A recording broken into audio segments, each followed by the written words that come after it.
just enough. I think a lot. All right. But it does Ready? depend. Okay. Good evening, everyone, and welcome to the Board of Trustees regular meeting. It is March 10th, 2026. Can I get a motion to open the meeting? Trustee Rosenberg, second. Deputy Mayor Galen, all in favor? All here. I'm not going to say we're all here. Go, Liz. Call this thing to order. Mayor and Board, as your name is called, please state present if you are in attendance this evening. Trustee Asuma, Here, present. Trustee Gupta, Present. Trustee Patino, Present. Trustee Rosenberg, Present. Trustee Rothrock, Present. Deputy Mayor Galen, Present. and Mayor Nell. Present. Thank you. We have full attendance of the board and a quorum. Thank you. All right, please, everyone stand for the Pledge of Allegiance. Pledge allegiance to the flag of the United States of America and to the republic for which it stands, one nation, under God, indivisible, with liberty and justice for all. Okay. Mr. Frank Farrington, I'd like to do a presentation, a proclamation for you.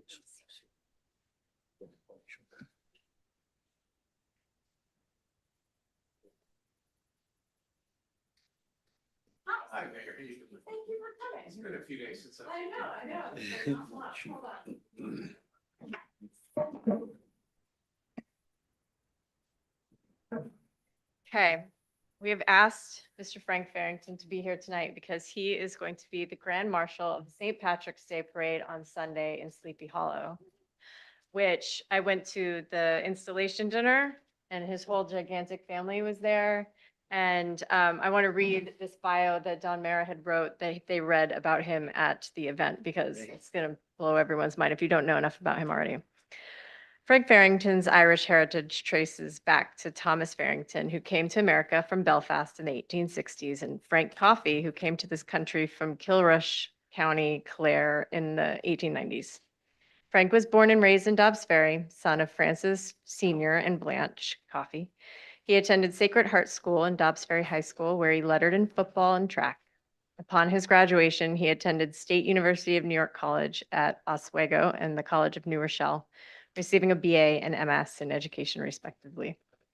Frank worked in special education programs in Rockland County and as a teacher at the Mary E. Davidson School and the Letchworth Village Developmental Center. In 1982, he was appointed to the Fire Department of New York, serving 29 plus years, retiring in 2012 from Engine 74 as captain. On September 11th, 2001, Lieutenant Farrington, along with the members of Engine 76, responded shortly after 9 a.m. to the World Trade Center, reporting to the command post on West Street. The entire unit survived the collapse of the South Tower by taking refuge in a garage under 2 World Financial Center. In June of 1983, Frank married the former Mary Lou O'Connell of the Bronx, daughter of Michael C.O. Carey. What is that?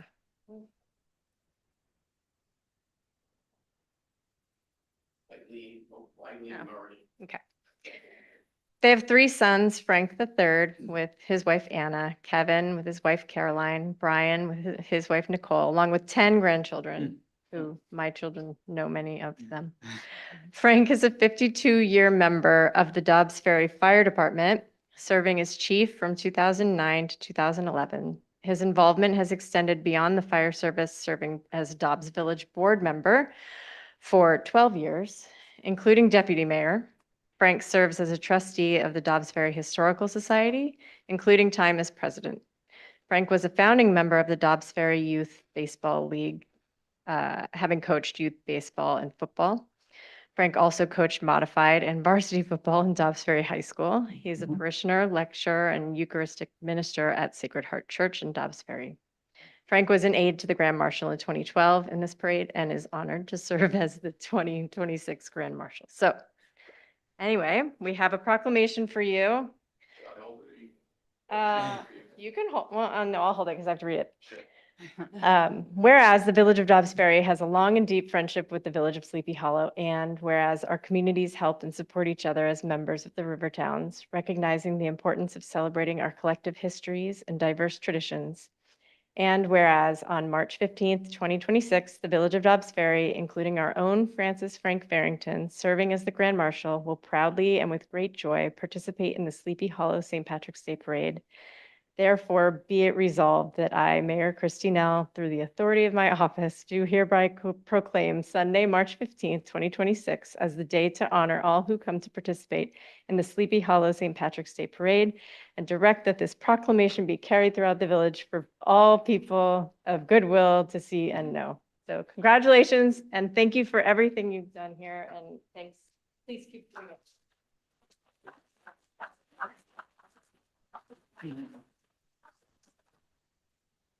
Thank you for the kind words. I'll just be a little brief remarks about the parade itself.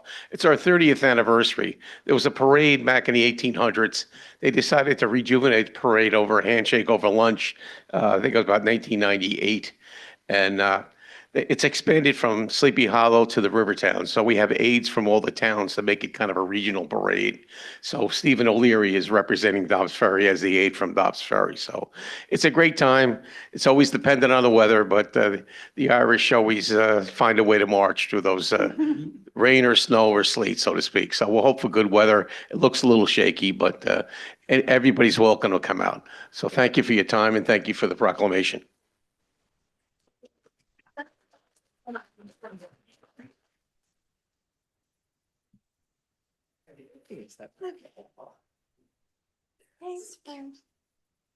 All right, next up, we have a presentation from Project Mover. Are they on the phone? Okay, cool. In the waiting room since Thank you. last meeting. They've been there for 2 weeks. I'm still in the waiting room. 2 weeks ago. There he is. Thank you.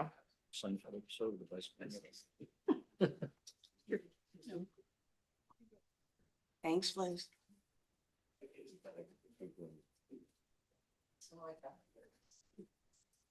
Thank you, babe. All right. We have Alex. And Drusilla. Good evening. Good evening. Good evening. Thank you for joining us. Thank you for having us. Give us an update. Tell us what's going on with Project Mover lately. Yeah, sure. So good evening, Mayor Nell and the Board of Trustees. My name is Alex McElhaney. I'm a project manager for Shared Mobility, Inc. We oversee the operations of the 3 Project Mover micromobility initiatives through the program, which is a Clean Transportation Prize recipient through NYSERDA. And I'm joined today by Drew Van Hengel from Nelson Nygaard and Creighton Randall from Mobility Development Partners. And they represent other facets of the facets of the project. So I'm going to first start by providing a quick update on the 2025 performance for Project Mover. But before that, we'll do a quick timeline update on the status of our project, where we were in the past, and how we're headed forward. Drew, do you want to provide this update? I'm leaving it to you, Alex. Okay, sounds good. Okay. So the project started this is a refresher for everyone in the room, and then an introduction for people who are not familiar with this project. Yeah, just so you know, Alex, we have 2 new board members, and I've been back on the board for a year, so you can keep that in mind when you're telling us, because there's some new people involved. Absolutely. Thank you. So the origin of the project began back in 2021 when a coalition of municipalities led by the Village of Ossining pursued and ultimately was awarded a Clean Transportation Prize award by NYSERDA, which is the State Energy Research and Development Authority. The project is funded to expand micromobility access across Westchester County's river towns. So through 2023, there was a lot of contracting and vendor selection, which ultimately led to 2024, when the preparation and deployment of the Village of Ossinings's pilot bike share program was launched. That pilot program launched 11 bike share hubs and 50 bikes that are all electric across the Village of Ossining. And this was also paired with the initiation of the planning process for the electric micromobility incubation communities, which includes the Village of Dobbs Ferry. So through beginning of 2025 and into the spring of 2025, we finalized the planning process for selecting the bike share locations, which ultimately resulted in us launching in 5 municipalities across the Westchester river towns. This includes the villages of Croton-on-Hudson, Sleepy Hollow, Terrytown, Dobbs Ferry, as well as the town of Ossining. And we launched this full program. We had over 40 hubs across these communities, around 230 bikes deployed in the 2025 season. And this led us to this year where we're refining some of the approaches to the bike share system, particularly in the Village of Dobbs Ferry, to prepare us for 2027 and beyond. So in 2027 and beyond, we're working towards building and support for a local municipal coalition. We're developing and securing a new funding stack for the operating expenses of the bike share system. And the ultimate goal of this is to enter into a new operating agreement with the operational partners of the program. So I'll go, if we can go on to the next slide, please. We're not on slides at all.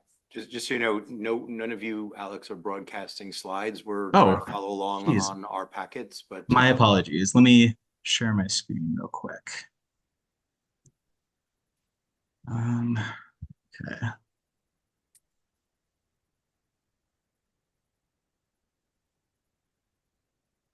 Okay, can you see my screen? Yes.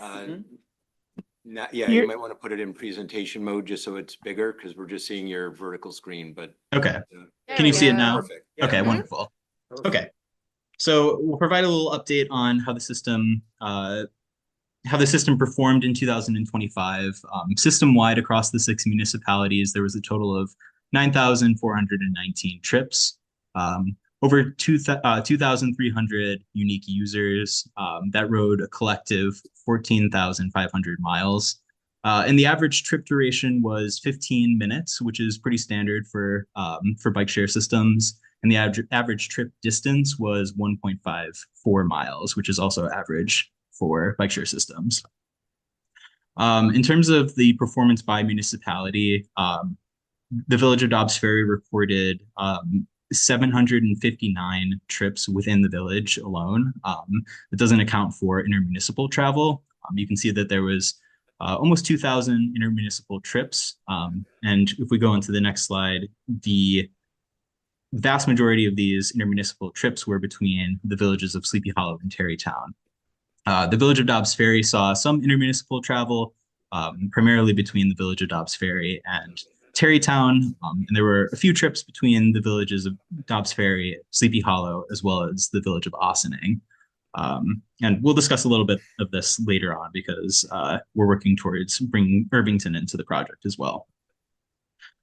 So we deployed 6 hubs in the Village of Dobbs Ferry in mid-July, which included 35 to 40, roughly. It's a fluctuating number, but that was roughly the number of bikes that we deployed in the village. The top performing hub was the waterfront park and the Dobbs Ferry station, right there on the waterfront, followed closely by Gould Park and then Memorial Park. And if you look at the combinations of trips, the unique trip combinations, you can see a pretty clear pattern of use of the MTA station to get to Gould Park, and vice versa. So the top trip combination was just round trips on Waterfront Park, which indicates it's probably recreational travel. But then Gould Park to the waterfront, and then waterfront to Gould Park. Memorial Park also has a bike share hub, which is people could use that as an alternative to the waterfront park as well. So that any trips involving Memorial Park also could indicate commuting patterns as well. In terms of the total number of trips across the entire system, we saw a bell curve in the distribution across the entire season, which is to be expected in a seasonal bike share. The Village of Dobbs Ferry joined the project, or joined the bike share system at least, in the week of July 14th. So right at the very peak of the utilization of the system. So a full season would include the ramp up of the bell curve as well.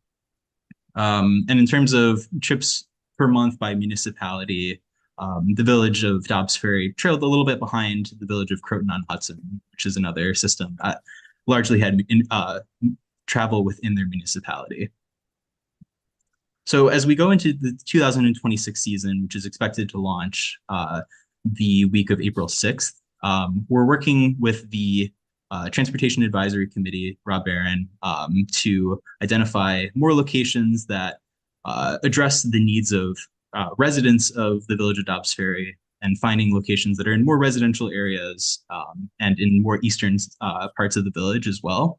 So we've identified 5 locations that we still need to go through the process of doing a site visit and getting approvals, but we've identified 5 locations across the village, including along Beacon, in Chauncey, and in the eastern portion of the village, to try to expand the footprint of the system. And additionally, we're adding the Mercy University to the system. So that will generate trips as well. We anticipate we're finalizing the agreement with the university now, and they're expected to come online with the system launch. And in terms of the village of Irvington, I would defer to Creighton on the progress there, but we've been in conversation with the village of Irvington about joining the system, as well as the village of Hastings-on-Hudson.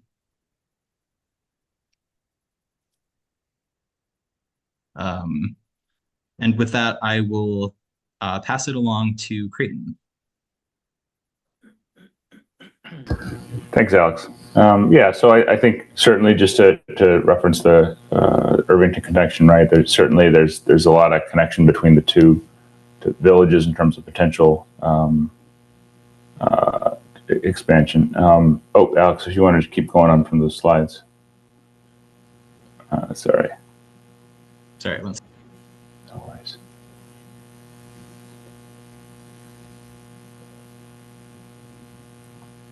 Thank you.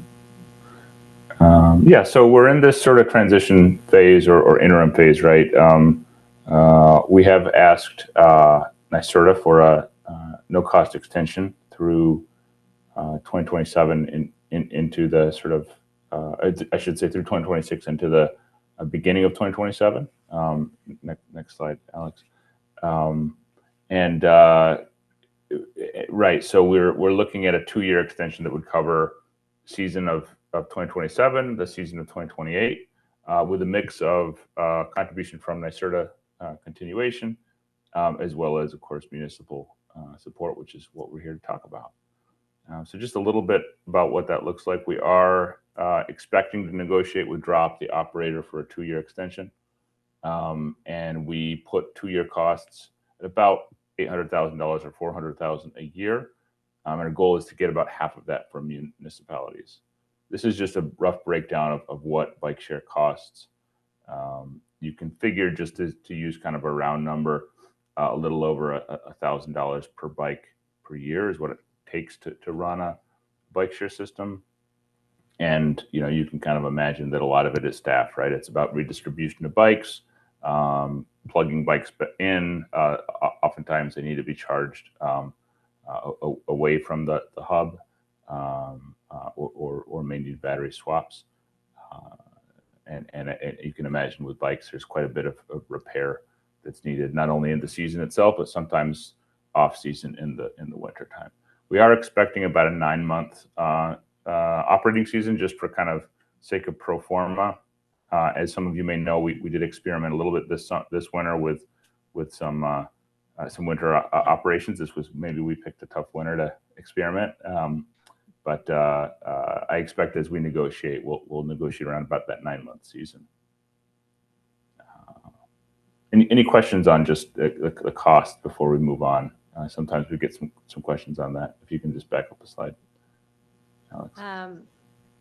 I've questions about the cost, but I have questions that I just want to get clear in Sure. my brain for the whole project, just because I wasn't involved in it from the beginning. So I just want to make sure that we are all understanding it.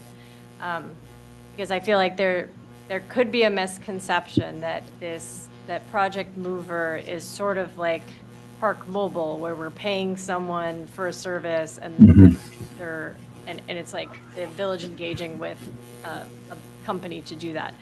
Project Mover was not like that. This was like a self-initiated project that originated in Ossining, right?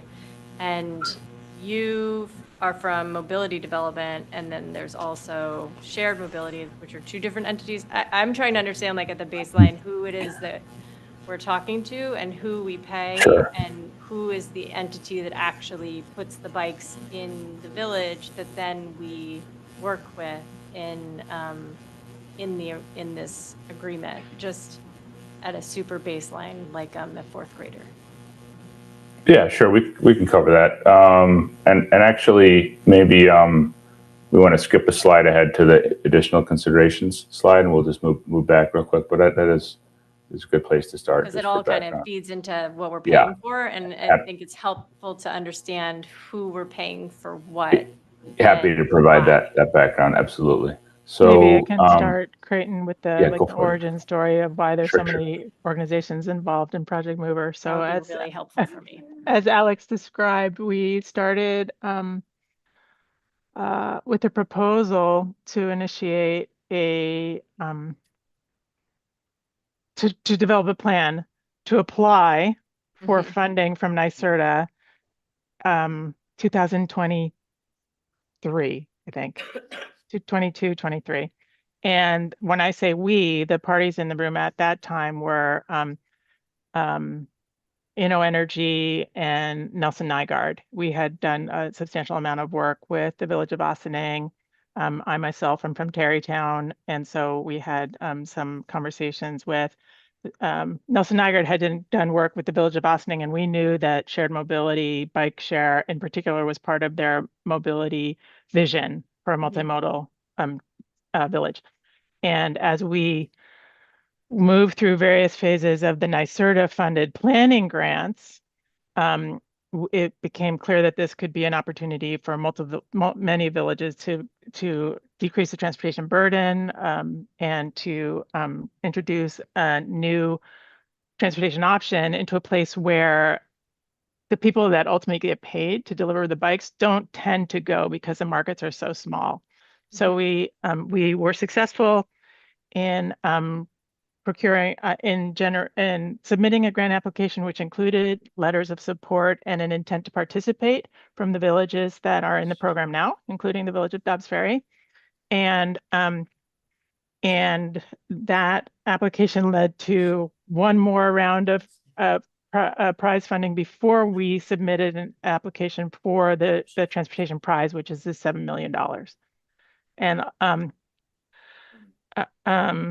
so when we won the prize, we were partnered with an operator and vendor who actually was not capable of delivering on the prize. So we went to the experts at SMI, Shared Mobility Inc., and asked them to join our team and renegotiated the contract with NYSERDA to get somebody on our team who could deliver what we had won the prize to deliver.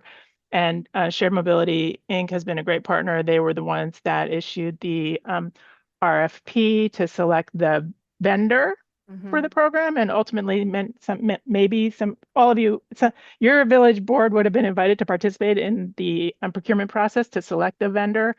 The vendor is the group that provides the bikes. So Drop Mobility is the vendor. They have a contract with Shared Mobility Inc., who is the operator. Shared Mobility Inc. We has definitely need a slide for this. Thank you for Shared Mobility Inc. brought on MDP, Mobility Development Partners, because they are experts in and shared systems across the country, and we needed their advice as to how to move from, we've got bikes on the ground and they're operating well. A lot of us will back away from, because the planning is done, it's operating now, but we needed an expert to help us transition into a financial and governance model, which starts with the question, is this transportation option valuable to the villages that have participated in the program? And at the end of the day, when you ask the question, who will be compensated for the delivery, the vending of the bike, so to speak, if you think about them as in a vending machine, would be a vendor and an operator. And the other planning firms that have been a part of getting us to this point will be happily cheering from the sidelines. Is that helpful? Well, thank you for the advice on this slide. My brain exploded, but we're closer to understanding. Maybe not a slide so much as like one of those boards that the other guy puts up when they're trying to track miles. Like with it. I mean, let me just sort of simplify it for like both shared mobility and mobility development. And apologies for the name confusion and brand confusion. You're talking about a nonprofit organization and a social enterprise. Both of our organizations have been around in this space for about 20 years, and we tend to focus on making these systems work for small and mid-sized communities.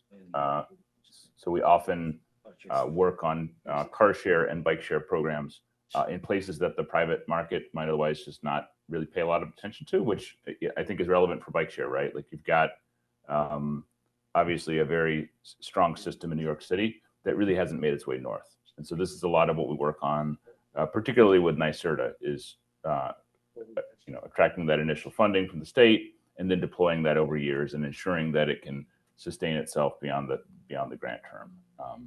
So I myself have been working in this space since about 2009, working with NYSERDA on various grants, and Alex's team brings this specialty in bike sharing specifically.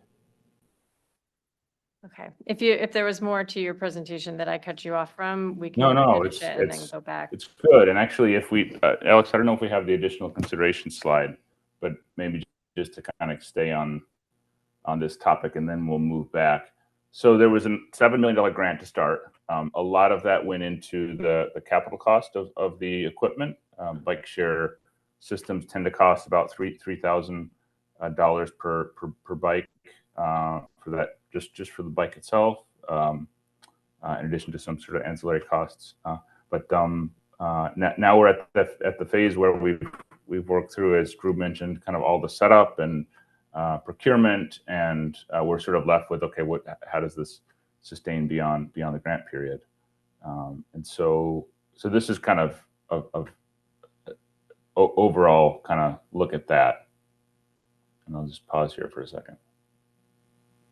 So we are looking to extend our current vendor contract with Drop Mobility, the provider of the software and maintainer of the actual equipment, but that right now sunsets in 2026. At the end main- of, Okay, now let's go. 2026, yes? At the end of 2026, correct. So we'd be looking at a two-year extension from this season. If we can go back now to the numbers, great. Oh yeah, one more. So these are those costs. Most of this is those operating costs. I think we put in about a 15% contingency for program administration, sort of not quite knowing what that's going to look like. And the way this breaks down is we try to do it pretty simply. There was a lot of conversation about how many trips and how many docking stations and how to distribute it equitably among the currently participating villages in the town of Ossining. And so what we ended up with is this kind of split that we think will help us support the system where we see this core ridership, which is in places like Ossining and Croton, and so they're contributing more, but also kind of allow for us to not do kind of put an outside burden on Dobbs Ferry, on the town of Ossining, and also maybe welcome in Irvington as well. Recognizing that Irvington also is going to have probably a smaller footprint initially, So we haven't talked numbers yet, but we've mentioned for them somewhere on the kind of lower end of this sort of split range. But we would be asking Dobbs to commit at $20,000 a year for 2 years. And so if Irvington and if Hastings potentially jumped on, it doesn't change, it just adds their needing to contribute. It doesn't decrease everybody's contribution because it just costs more to do because there's more. Yeah, that's right. I think we want to, I was going to say grow the pie, but that kind of stretches the metaphor a bit. We'd like to have more hands. It'll make lighter work. We don't think there's going to be kind of an overall increase in the budget if we can include the village of Irvington. There may be some ways to kind of also be inclusive with the town of Austining, given that their footprint is actually quite a bit smaller than Dobbs Ferry. And we know that there's a meeting coming up later this week with the county as well. So, it's possible that with the 225 bikes thereabouts that we have, we could even stretch beyond talking about just 7 municipalities to maybe 8 or 9 and some unincorporated parts of the county as well. But I think this would not include like major expansions, like for example, White Plains or Yonkers.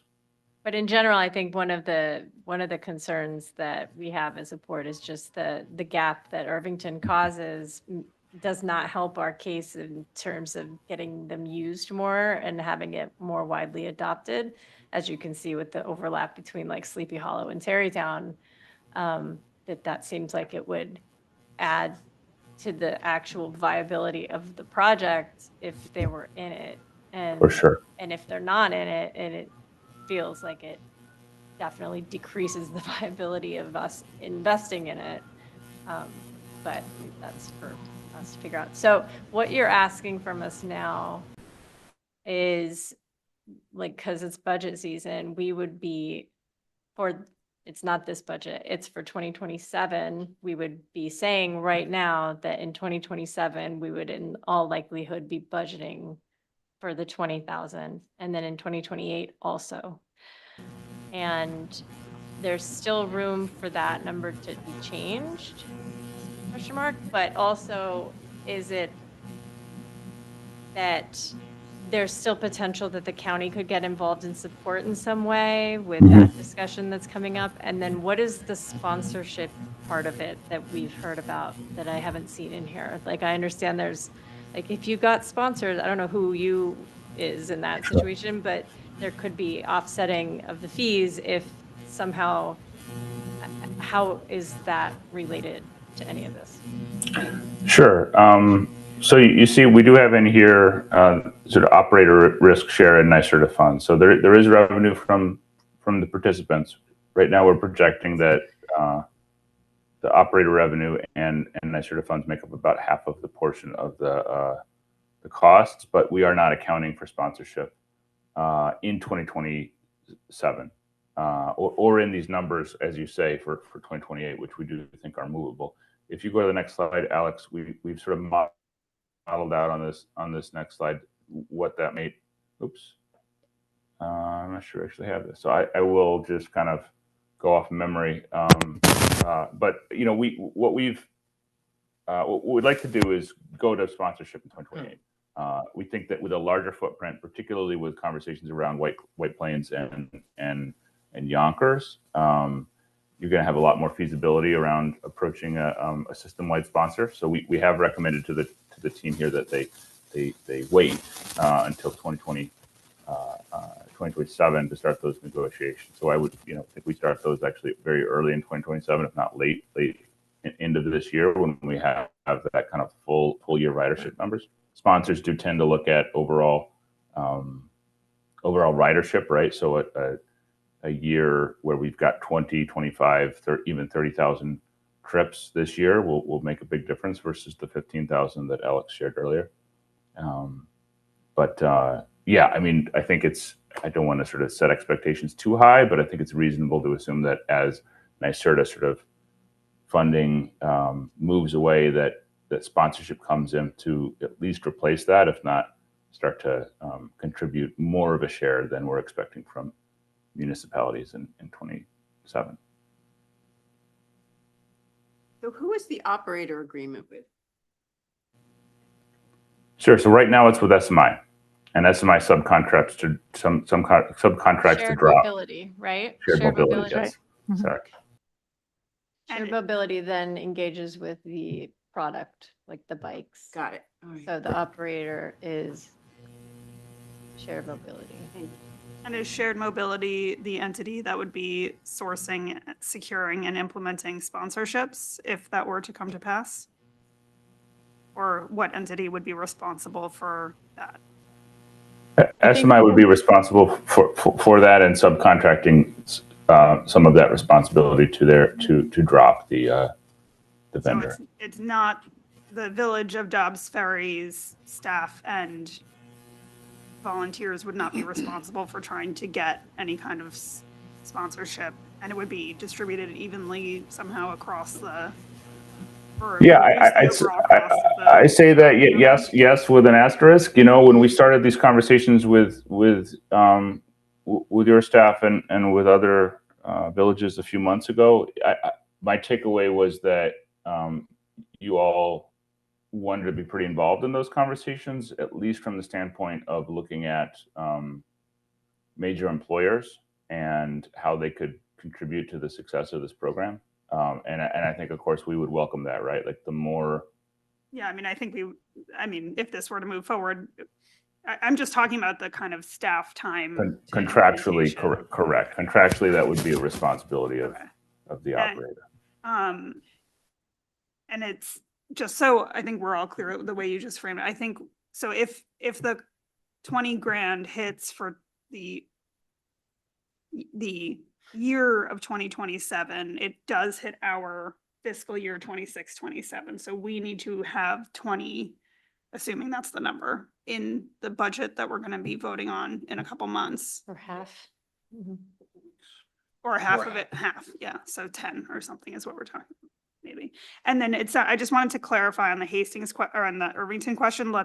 If Irvington got brought in, is it the case or is it not the case that our $20,000 could potentially be reduced if they are added? Because that was a little confusing when you answered that. Yeah, I don't want to get too far down like the scenario trail, but I will say just that back of the envelope, does it keep let's say it's 20 or let's say it's 25, whatever it is that likely equal to or less than the current ask if Irvington also gets involved? I can't see the ask going above 20. Less than. Yeah, right. But if Irvington is involved, it would likely go down. Correct. We're continuing conversations with the town of Ossining. Obviously, the sort of most sparse usage we see in the town of Ossining. So, So what you're saying is that there's the possibility that Ossining, if their usage doesn't go up, they may drop out, and Irvington coming in would have a net zero effect. Is that what you're saying? That's a possibility. The town specifically, not the village. Yes. My concern is, so I'm looking at Terrytown, Sleepy Hollow, they're paying more because they have more usage. If we bring in Irvington, we bring in Hastings, we will have more usage. Does that mean our cost will go up? Because I don't think it's clear that I think they're setting a contract for 2 years. That is what it is. And then after that, they would have data and we'd have to reassess at that point who's paying what. But it's also it's partially to incentivize us to do it, even though we don't have the rides. Is that correct? The way That's correct. I think this is, we expect that most of the munis are going to say they can't commit next year's budget. So the 28 numbers are somewhat provisional. But yes, I think there is an expectation, particularly for SMI's negotiation with DROP, with their operating contractor, that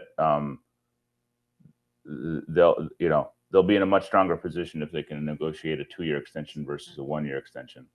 So that's why we kind of offered those 2-year numbers so that you can treat them as provisional. I think it would be unlikely that the numbers in terms of utilization proportionally change so significantly that we need to look at a different formula this time next year. But That doesn't mean that they won't go up overall, just that you don't see any reason why they wouldn't go up in proportion from village to village. correct. We hope that the overall network grows and I think actually like there's an argument to be made that should Irvington and especially should Irvington and Hastings join and create more connectivity that like we would be the main beneficiary of that, in that we would be able to spread, both north and south in terms of where our residents can ride on the bikes. But whether it goes down, it's, we're talking about essentially small money. I mean, down 10% from $20,000 is another $2,000. Like we're not talking about, orders of magnitude here. And I also wanted to just clarify that the fees that are paid when a user borrows one of the bikes, to whom is that all going into the same pot as these municipal contributions to operate the program? And so I just want to also clarify for the record that this would be a contribution by the village on top of the user fees generated per ride by the users. Is that correct? Correct. If you Alex, we can back up to that pie chart. Yeah, this assumption is that the orange there is the revenue from trips. Okay, so basically the bike, the per ride use pricing doesn't cover the operational cost of the program, so therefore the municipalities that offer this program are being asked to split the remaining 75% of the cost of operating the program. Is that accurate? 50%. There's half that's NYSERDA. But we're gonna take that on. So if this is. Well, no, they're talking about NYSERDA extending funds for 27 and 28. So this pie chart would be accurate for 27 and 28, that there would be some NYSERDA, 25% roughly NYSERDA, 25% operator risk share, and then meaning the users, and then the other half of the total cost of the program split amongst the villages in this 40-40. Dollars wise, there's an $812,000 per 2-year cost. The villages are contributing 400. The assumption with this pie chart is that there's approximately 200 coming from NYSERDA, 200 coming from user fees. I just want to point out that the actual cost per ride is, if I'm using the 2025 numbers, still $43. That's all in. That's village contribution, user contribution, NYSERDA contribution. There was no village contribution in 2025. I'm projecting. Oh, okay. Because it's all we can work. That's the data they have is 2025. That's a lot for a bike ride. All right, we don't have to go through the merits and decide right now, I don't think, right? We don't have to decide right now. What are we doing? I'm just trying to get the information from them so that we can then discuss it at maybe the next workshop on our own. Do you have a number that if that's not accurate, do you have a The cost per ride? yeah, that includes all revenue sources? Sure, I can say that that is a high number, and for the system to achieve viability, it does need a few years of folks getting used to it, right? Like if you look at systems in upstate New York, you see a pretty gradual trend over the course of the first 5-6 years of service, and that another factor will be eventual expansion to other communities. Right, in but like Westchester County. in year one of the village of Dobbs Ferry contributing, should we proceed? if it, let's say it's $40 a ride, what would Yeah. you expect in year 10? Is Uh, it so- $10 a ride or is it $20 a ride? Like, what's the kind of? Probably somewhere in that range. Like we'd like to see in 2026, 20 to 25,000 trips versus the 15,000 this last year, right? So that, you know, that would, if costs remain the same to operate the system, right, that's getting us down into the 20s, and going from there, right? Certainly a dense deployment in White Plains or Yonkers significantly reduce the cost per bike to run a system. I think a healthy system is probably in that $10 to $20 per trip, and is probably like a 500 bike plus system. It's worth noting, and Alex touched on it, that in 2026, should all of the approvals come in, I'm not sure where we are in that process. We will be going from having 6 stations from essentially Gould Park to the waterfront through the village, to having as many as 12, inclusive of Mercy and potentially Children's Village. And what I think is most important is in the residential areas, so that you don't have to take, you don't have to make the decision to walk 10 minutes to get to a bike in order to get a bike to go to the train station, for example. So we'll have, I think, a lot more robust data to work with, after we see how the internal expansion in 2026 plays out. And, if the hypothesis proves that when you find ways to put them closer to where people live, they will use them more, then we should be able to, 2 points make a line. We'll start to see where our trend could potentially go in terms of cost per ride. Was there a capital cost for the expansion? No. No, that's part of the That's NYSERDA part of grant? NYSERDA, yeah. So, Sorry, one more question. Is there a limit to that? The limit is the number of bikes they have. Guys, correct me if I'm wrong, but the limit is the number of bikes and the number of immediately sort of foreseeably viable locations that. So the traffic program committee has the bikes. identified. Like Program and has the the bikes. question is how to disseminate them in per each village, and within each village where. Yes. But that number you quoted is like a reasonable expectation to go from X number of stations to. Yeah, 12. there are some things like, there are, and perhaps Rob can speak to this if I can put him on the spot. But I know there've been some conversations with Children's Village, right? So just as they're negotiating a contract with Mercy, they would have to do the same with Children's Village. There are some areas where there are village right-of-way along, say, like Beacon Hill and Ogden, for example. Like there seems like there might be room to put a hub there with some bikes. Yeah, no, I don't So, want to like, get into yeah, the. so where the- assuming those I'm things, just asking then if there's funding for additional stations. we don't need, or we're not being it's asked an to, additional cost. we're not asked to pay a cost to expand in 2026 in this way. Was there any administrative cost on the village though? right, that was where I was going Rob? to go next was. Is that Rob? um, Or? For administration, I want everybody on the board to be clear and our staff to be clear is, if we have issues when we have the bikes here and a bike's broken, a bike's in the wrong spot, somebody did something wrong, who is it that we're supposed to connect with, and how much is that work supposed to be put on the village versus the operator or the service, the bike people? Drop mobility or shared mobility. Yeah, Alex, you can talk to that. Yeah, sure. So so we subcontract on the ground operations to Drop Mobility.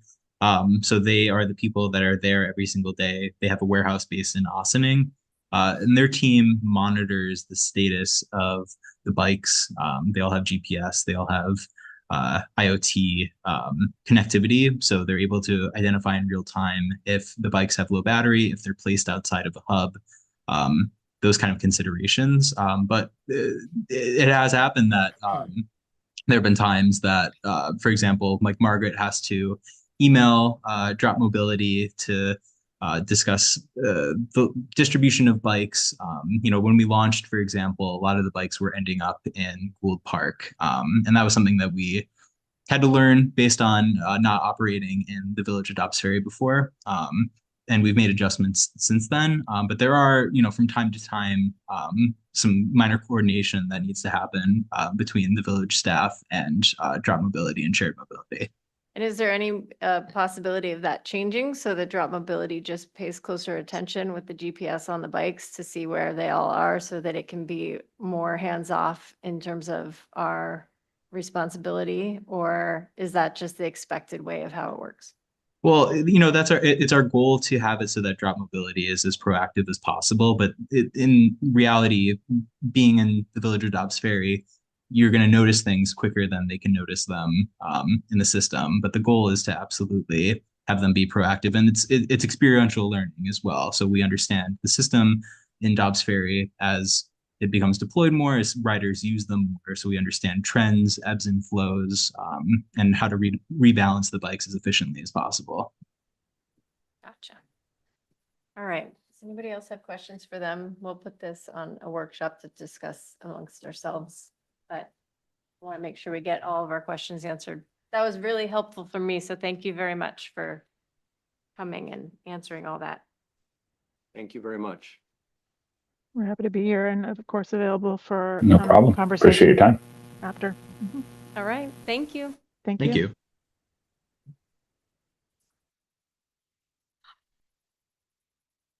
Saying this to everybody, I think that our computers, when they're open and they're using things and they're near the microphones, that's what causes the during. It's weird. I've never heard that before here. We've had it.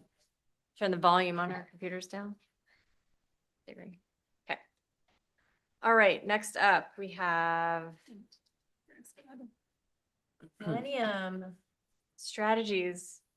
Thank you. We've asked them to come. They did a call with me to tell me about their capabilities. So I wanted you guys to hear what is possible considering we have emergency service needs that are likely coming down, and we will want to probably look for grants for those things. And the grant writer that we currently work with does not really do emergency services. So we have the need of people to help us with that. And so that is why they're here.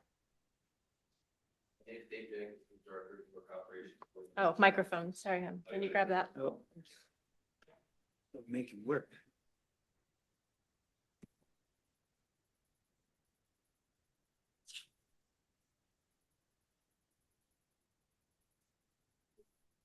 Thanks for having us tonight and for the opportunity to meet you.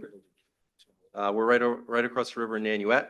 Our office has been open and Millennium's been in business since 2005. We've been working in New York since 2015. We have roughly 50 clients in the state of New York at this time. My entire team of 11, completely focused on all things New York. Most of our clients are in the Hudson Valley.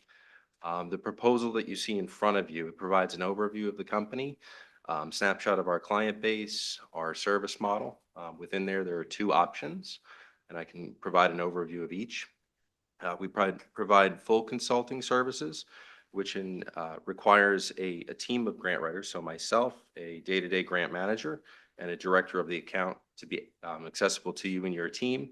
We go through a strategic planning process month one, talk through what your top priority projects are, identify funding streams on the federal, state, and philanthropic levels that we can pursue for the upcoming year, and then write those applications, providing you a monthly report that goes to the board and staff for review as we progress. At the end of that year, we wipe the slate clean, so to speak. As you know, grant writing is very much what you've done for me lately. Our goal is to provide ROI and results. So we dig in. We typically are writing anywhere from 1 to 2 applications a month. Very proactive in terms of our research. One thing that differentiates our team is the fact that we have a research department.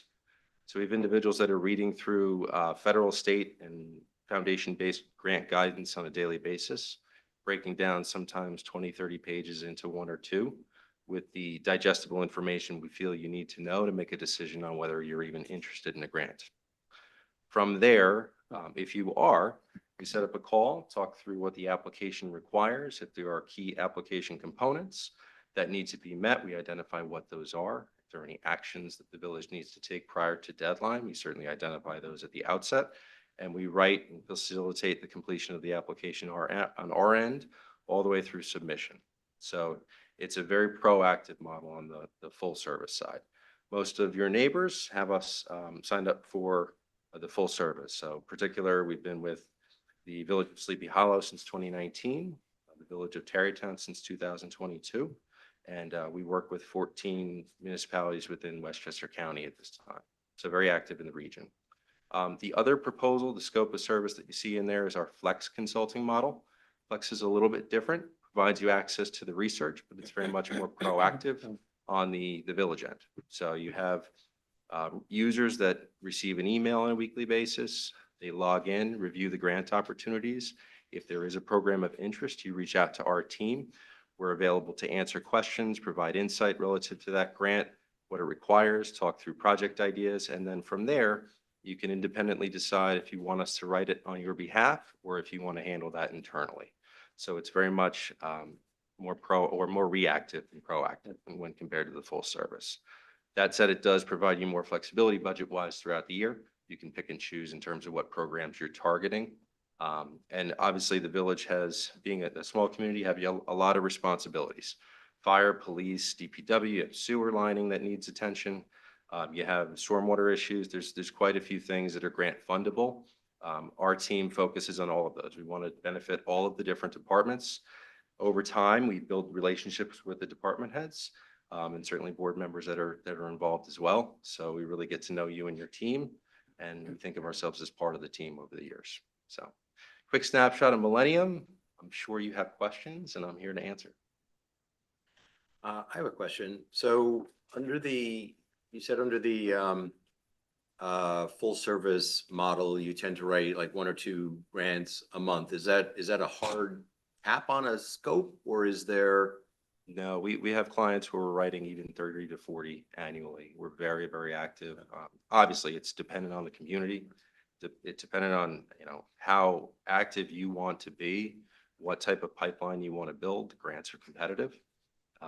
Not every project will be funded. Our job is to decipher which projects are a good fit and which are not. Just like we don't want to be wasting time in efforts that are not going to yield results. So, but we're very proactive. It's not capped. So there's proactive and there's positively reactive. And Yes. one of something we just experienced last week, our congressional representative wrote us and said, hey, we've just been told about some earmarks that we have to submit. Today is Wednesday, and we need it by Friday. And so, and it was a worthwhile thing to do. So we spun up a lot of effort to do that. Is that par for your course? Last week was a very busy week. Right. I think Congressman Ryan's, which was not your district, but Congressman Ryan's deadline was Wednesday, Yeah, can you strangely speak up? enough. I'm sorry, it's hard to hear you. One of the congressional offices asked for applications by Wednesday when they announced it, I think on the Friday before. So it's a very quick turnaround. We submitted, I think about 80 just within my team alone. But that said, if it's a priority, if it's something we can physically and feasibly get done, and we know you have a chance to get an award, we're going to make it happen. So, thank you. Sure. Once the award is awarded, what's your role from there on? So the proposal that you have there is for research and writing, the 2 options that we have relative to that. We do have a platform called Grant Track, and we have a grant administration team. Municipalities have and are really started to use that platform at the beginning of last year. We worked on it for 4 to 5 years in terms of rolling it out, and it provides you platform that our access staff uses. either way. So you can either have users internally manage those projects, uploading the documentation, submitting information on drawdowns, and managing it within one place, so you're not searching during your audit.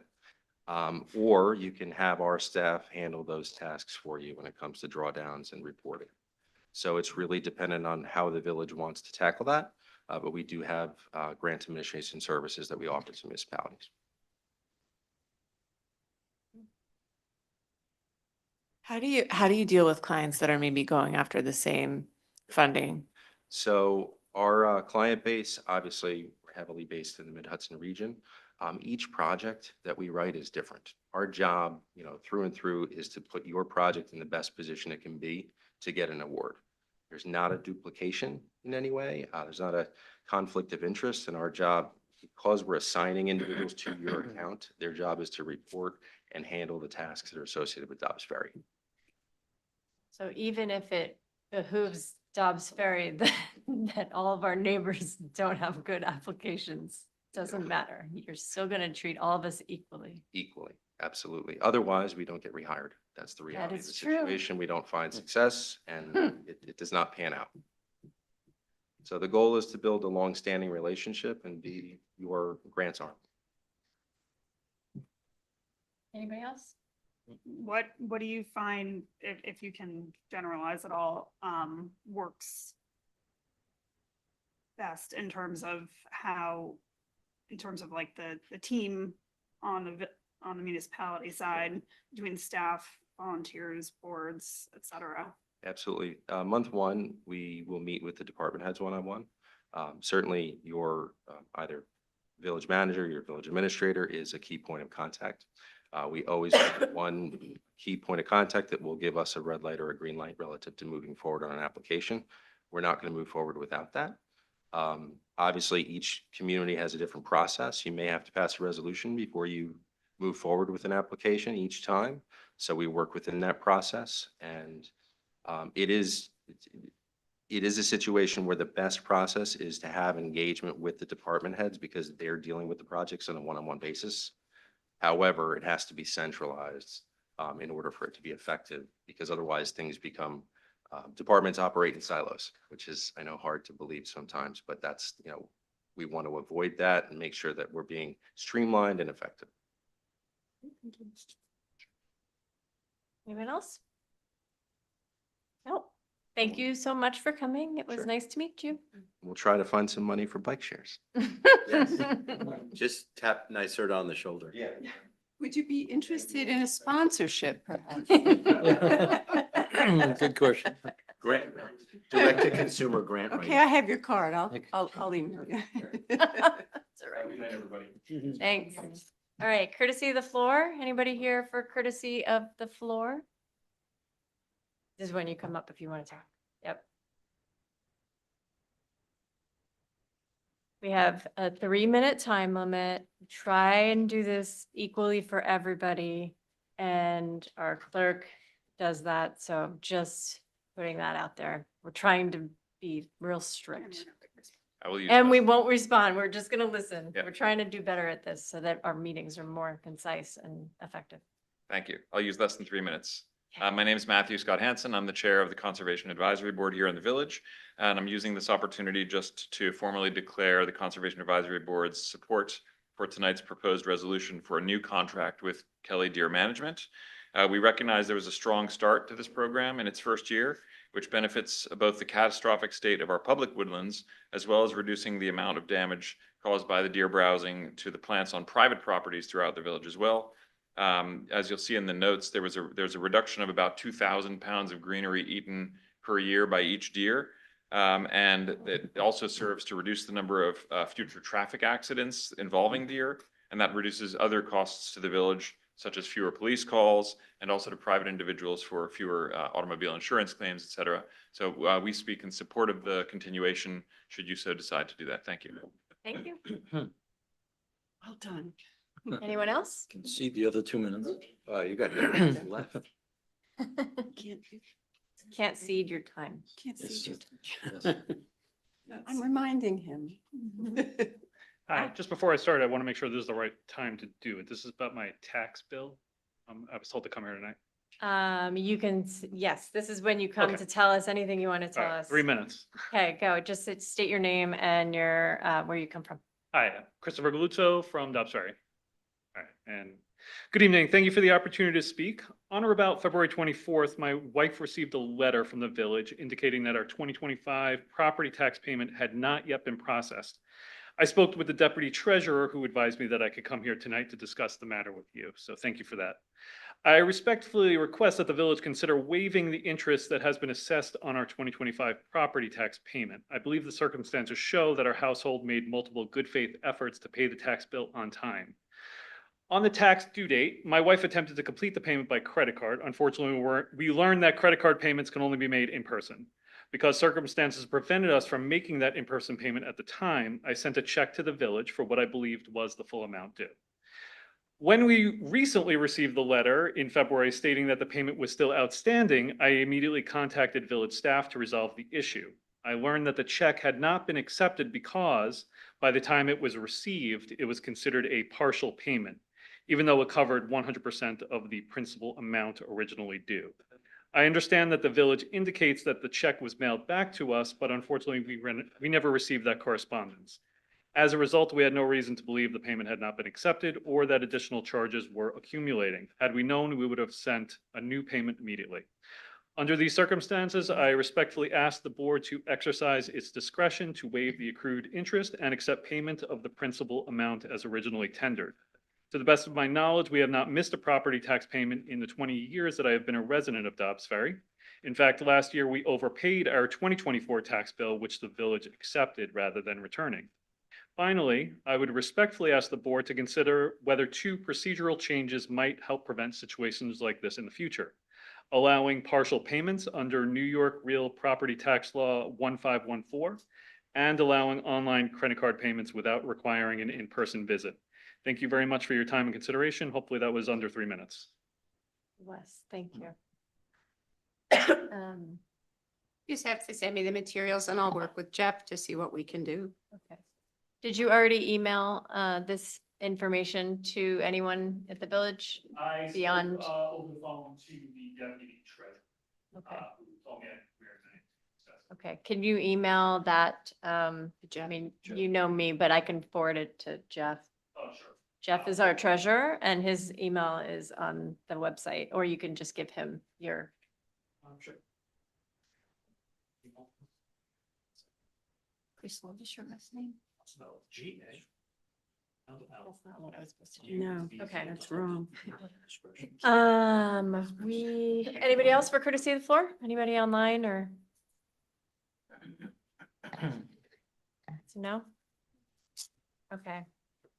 We need to step into executive session for a Discussion of discussion. collective bargaining A agreement. collective bargaining agreement discussion.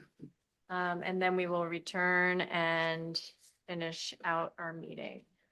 I need a motion to go into executive session. Deputy Mayor Galen, second trustee Azuma, all in favor? Okay, we shall return quickly as we can. Only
important one.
Very classified.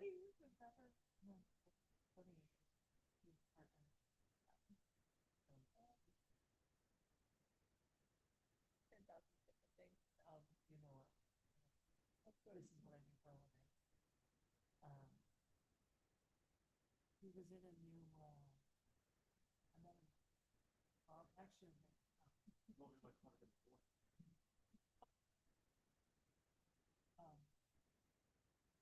He was not a take that this week. I'll look out for him on the news. Well, it'll never show up like that. Anymore, Again. yeah. Again. That was crazy. Shouldn't have been that bad. But he sent, Good for him. he sent the link, my daughter. Oh, there's John, I can tell by the shoe. I was like, and he said, I'm in every single one of those pictures. And I was like, I could tell him by his butt. Only like a mother could say. See, she's like, oh, there's a shoe. That's Emily. It's so adorable. But that's him. Is it normal though for someone to like get in and be involved in such crazy things? She said she can still hear me. And they have something. No, the boardroom is done. Done.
I'd like to take a meeting to close executive session.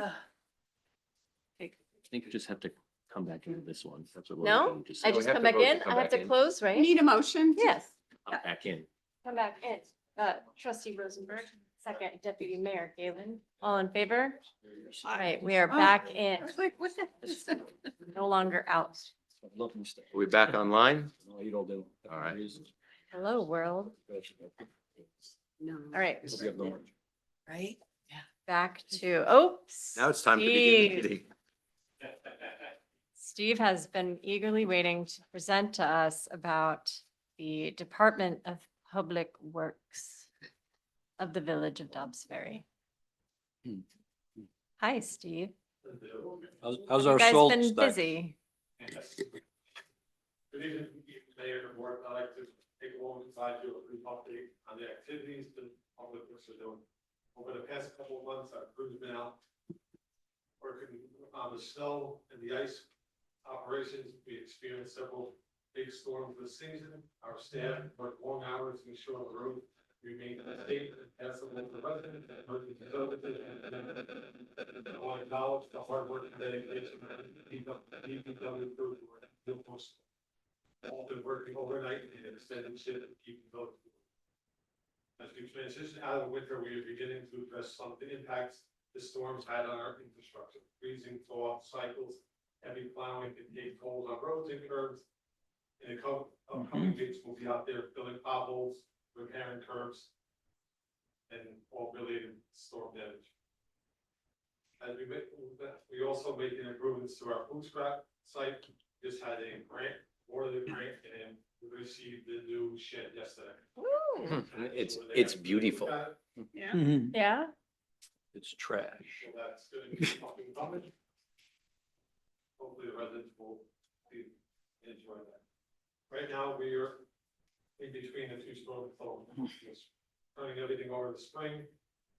As the weather improves, we'll be working on the parks, the fields, and public spaces, which will be filled with people so they can enjoy. As always, the DPW remains committed to maintaining the village infrastructure and keeping Dobbs Ferry clean and safe. And welcome to our committee. Thank you. thank you, Steve. Does anybody have any questions for DPW while Steve's here, trapped with us? I mean, I hope that everyone on the team knows how much the residents have been saying, raving about, good. I hope so, because people say it to me all the time. Yeah, that's great. That's awesome. That's great. Thank you, Steve. Thanks. Thank you. Yes, you did. All right. Time for our resolutions. Is there a motion to correct the effective date of the step increase for court clerk Tracy Foley that we did at the last meeting? Trustee Gupta, second, trustee Rosenberg. We're just adding the right year at the end. Right, yeah. Okay, typo? The dollar amount was correct. It was just a typo. Okay, all in Yeah. favor? Everybody. Okay, number 2. Is there a motion to allow us to do this letter of, in support of increased aid to municipalities and strengthening New York State local partnership? Deputy Mayor Galen, second, trustee Suma. Anybody have any questions about this? The letter, we're in support of aid from the state. This is the $1 million staircase? Yeah, Yes. yes. We were at NICOM advocating for this. All right, you go. all in favor? Everybody? Number 3, is there a motion to approve the 2025-26 salary for the Department of Public Works Senior Office Assistant Automated Systems position?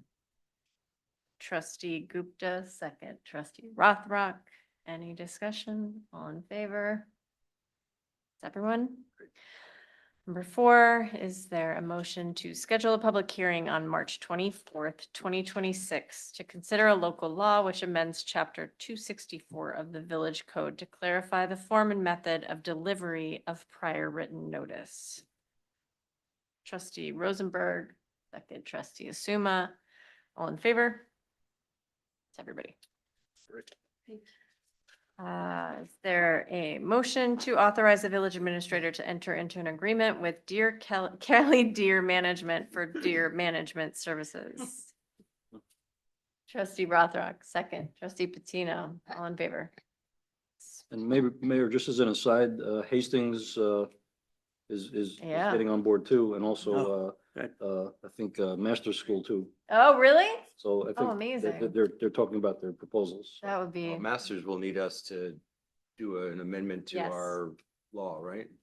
Correct. yeah, So again, they just started talking to Mhm. to Kelly Management. great. Okay, number 6, is there a motion to schedule a public hearing on March 24th, 2026 to amend chapter 234 of the village code to clarify certain noise provisions and to eliminate exceptions to the prohibition against the use of gas-powered leaf blowers? Trustee Rosenberg, second. Trustee Patino, all in favor? There is a updated version of that from the one that's in the backup.